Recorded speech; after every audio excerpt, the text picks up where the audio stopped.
À sa sortie en France en 2018, j'ai acquis une montre Garmin Descente MK1. Bon, quelques temps avant, j'étais à la recherche d'une montre étanche capable de trouver et d'enregistrer un point géodésique. Je venais donc d'acheter depuis vraiment pas longtemps une Garmin Fenix 5. Et juste quelques mois après, cette marque sort une montre qui fait en plus ordinateur de plongée. Je revends donc d'occasion la Fenix 5 à une amie, Maud, une petite pensée pour toi, et j'achète la première montre de plongée Garmin, la descente MK1. Alors, cette montre est livrée avec un connecteur sur câble USB. Ce connecteur permet donc de recharger la batterie de la montre, mais aussi de synchroniser les données enregistrées par la montre avec un micro-ordinateur.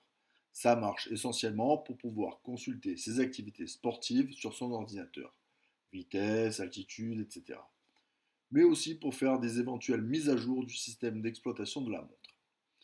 Donc, ce chargeur s'enclenche avec ses quatre petites griffes sur la montre pour que les éléments en cuivre restent en contact. Enfin, ça c'est ce que je croyais et sûrement ce que pensait celui ou ceux qui ont conçu ce chargeur. Je baladais donc tout le temps ce câble en fonction de l'endroit de l'activité sportive.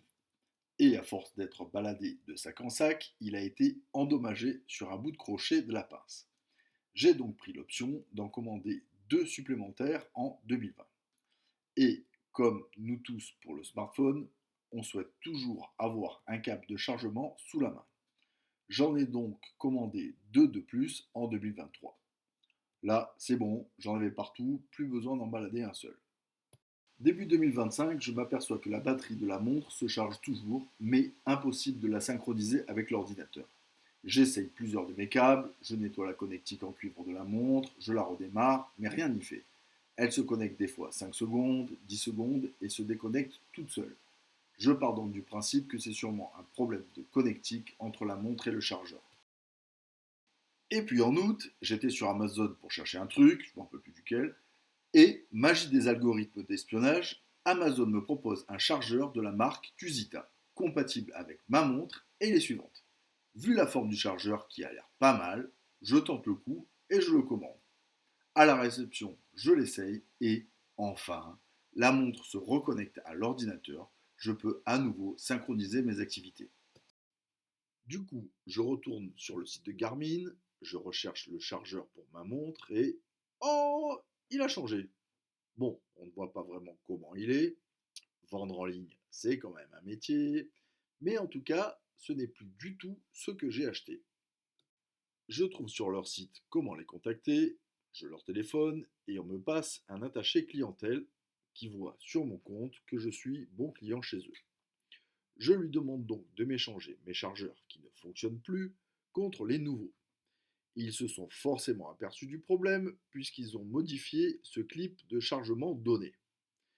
Il me répond qu'il ne peut pas prendre cette responsabilité et qu'il faudrait que je leur fasse un courrier.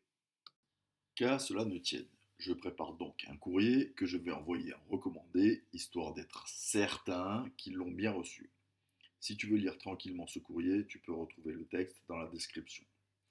J'envoie le courrier, je reçois l'accusé de réception, et comme on est au mois d'août, je laisse passer un peu de temps. Mais je n'ai jamais reçu de réponse de cette compagnie, même plusieurs mois après. Même pas pour me dire non, on ne vous les échange pas. Juste aucun retour de leur part. Malgré ça, comme je veux être certain de tous les éléments, je commande chez Garmin leur nouveau clip de chargement. Bon, première information, en prix, ça me revient à quasiment le double du clip de la marque Tusita. Je le reçois assez vite et bien emballé. Je compare alors les deux clips et ils sont, à quelque chose près, identiques. Qui a copié qui, ça, je ne peux pas le dire. Il y a de fortes chances que ce soit Tusita, puisqu'ils se sont spécialisés dans le domaine des câbles de chargement. Mais si c'est bien le cas, ils ont eu la bonne idée de ne pas copier le premier clip qui était particulièrement merdique. Et Garmin a mis longtemps à s'en apercevoir. Et ce n'était pas très difficile de comprendre ce qu'il fallait faire pour que ça fonctionne bien. Pour information, cette vidéo n'est pas du tout sponsorisée par Tusita.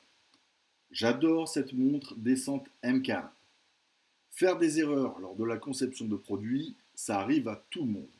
Mais quand le slogan de ton entreprise est conçu pour durer, intéresse-toi davantage à la relation client, ce qui t'évitera qu'un client fidèle s'intéresse à une marque concurrente comme Sunto, qui ne sponsorise pas non plus cette vidéo.